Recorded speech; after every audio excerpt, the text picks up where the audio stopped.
कभी सोचा है, जब एक औरत सब कुछ छोड़कर जाने का फैसला करती है तो उसके पीछे कितना दर्द, कितना तूफान छुपा होता है।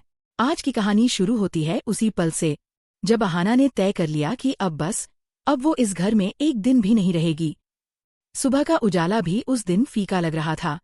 कमरे के कोने में पड़ा सूटकेस भरा जा चुका था।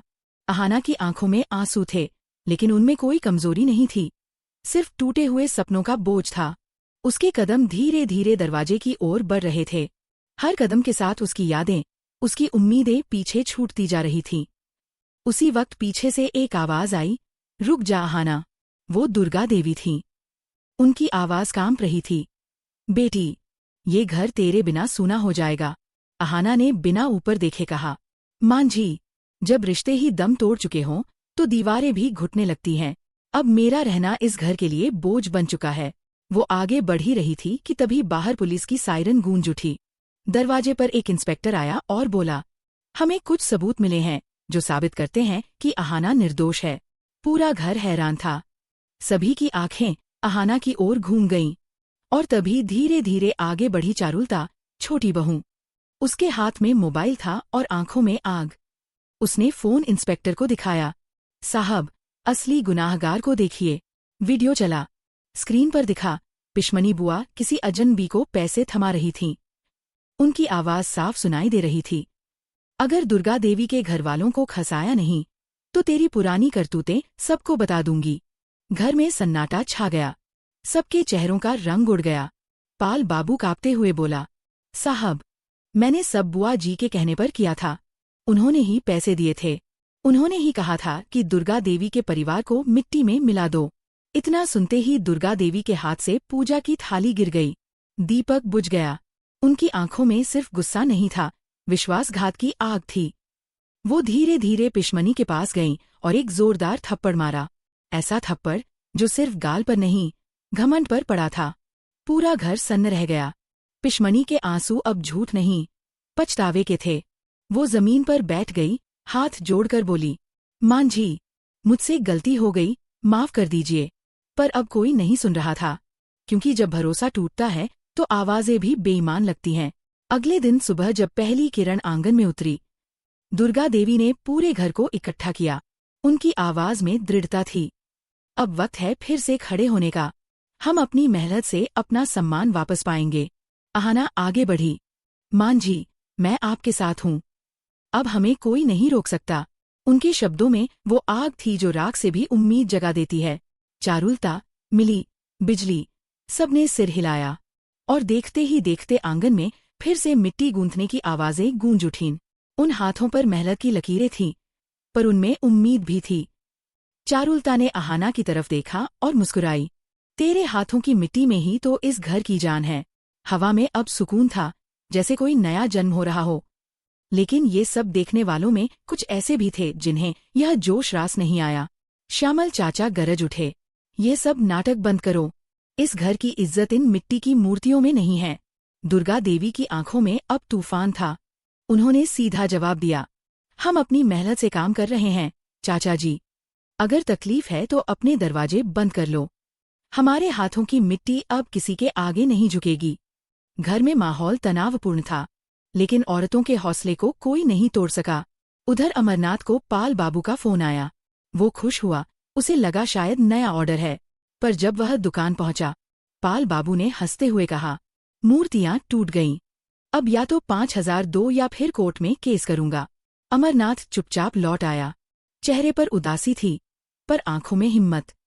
उसने सोचा, सच इतना भी कमजोर नहीं कि बार बार हार जाए। शाम का समय था। आसमान में धूप की आखिरी किरणें जैसे हार मान रही थीं। आंगन में मिट्टी की खुशबू फैली हुई थी। अहाना अपने दोनों हाथों से मिट्टी गूंथ रही थी। वो मिट्टी जो कभी टूटे सपनों की निशानी थी, आज उसी से उम्मीदों का महल बन रहा था। चारुलता और बिजली पास ही बैठी थीं। चारुलता बोली, अहाना, ये मिट्टी तो तेरे जैसी है, चाहे जितनी बार गिरा दो फिर भी आकार ले लेती है। अहाना मुस्कुराई, क्योंकि इस मिट्टी में औरतों के जज्बात हैं चारुलता। यह टूटती जरूर है, मिट्टी नहीं। वहीं दूसरी ओर पिशमनी बुआ अपने कमरे में बैठी थीं। चेहरे पर पछतावे का मुखौटा था, लेकिन अंदर कुछ और ही चल रहा था। अंधेरे में उनकी आंखें लाल जल रही थीं। वो धीरे से बुदबुदाईं, अहाना, तूने मुझे सबके सामने नीचा दिखाया है, अब मैं तुझे चैन से नहीं जीने दूंगी। उन्होंने अपने फोन से किसी को कॉल किया। काम करना है, चुपचाप, बिना शोर के, किसी को पता नहीं चलना चाहिए। उधर घर के आंगन में सबने ठान लिया था कि अब वो हार नहीं मानेंगे। दुर्गा देवी ने सबको समझाया, हमारी मेहनत ही हमारी पूजा है, अगर हम सच्चे दिल से काम करेंगे तो किस्मत भी झुक जाएगी। और सच में अगले ही हफ्ते तक घर में दर्जनों मूर्तियां तैयार हो चुकी थीं। हर मूर्ति जैसे एक कहानी कह रही थी। किसी में माँ की ममता थी, किसी में नारी की शक्ति। अमरनाथ उन मूर्तियों को लेकर फिर पाल बाबू के पास गया। वो बोला, ये हमारी नई मेहनत है, अब झूठ का कोई दाग नहीं। लेकिन पाल बाबू ने मुस्कुराते हुए कहा, अरे अमरनाथ, तू और तेरे घर की औरतें कभी नहीं सुधरोगे। मुझे तेरी मूर्तियां नहीं चाहिए, अब यहाँ से निकल जा। अमरनाथ ने कुछ नहीं कहा, बस इतना बोला, जो ठुकराए गए हैं वही एक दिन सम्मान पाएंगे। वो चला गया, पर उसके शब्द दीवारों में गूंज गए। रात को जब सब खाना खा रहे थे, तभी बिजली की बेटी दौड़ती हुई आई। माँ, माँ, स्कूल वाले बोले कि अब फीस नहीं देने पर नाम कट जाएगा। बिजली की आंखों में आंसू आ गए, पर अहाना ने तुरंत कहा, तेरी बेटी की फीस मैं दूंगी, उसकी पढ़ाई अब कोई नहीं रोक सकता। चारुलता ने अहाना का हाथ पकड़कर कहा, तू तो इस घर की रोशनी है अहाना। वो पल बहुत छोटा था, लेकिन उसी पल से इस घर की औरतों में नया जोश भर गया था। अब वो सिर्फ परिवार के लिए नहीं, अपनी पहचान के लिए काम कर रही थीं। अगले दिन जब सूरज निकला, तो आंगन में औरतों के हाथों की मिट्टी सूरज की किरणों में सोने जैसी चमक रही थी। मिट्टी से मूर्तियां नहीं, उम्मीदें बन रही थीं। घर में फिर से हंसी लौट आई थी। चारुलता गुनगुना रही थी, बिजली अपनी बेटी को गोद में लेकर मुस्कुरा रही थी। दुर्गा देवी ने मंदिर में दिया जलाया और बोली, माँ दुर्गा, तूने सिखाया कि औरत की ताकत उसके आंसुओं में नहीं, उसकी मेहनत में है। लेकिन जब सब कुछ संभलता दिखा, तभी किस्मत ने फिर एक वार किया। अचानक खबर आई, बिजली के पति पोल्टू ने तलाक के कागज भेज दिए। घर में एक बार फिर सन्नाटा फैल गया। चारुलता बोली, हे भगवान, अब ये और नहीं।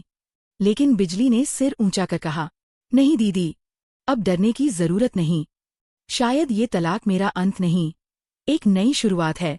अब मैं अपनी बेटी को अपने दम पर पालूंगी। उसकी आवाज में वो आत्मविश्वास था जो किसी तूफान से नहीं डरता। दुर्गा देवी ने आगे बढ़कर उसका माथा चूमा। शाबाश बेटी, यही सच्ची पूजा है।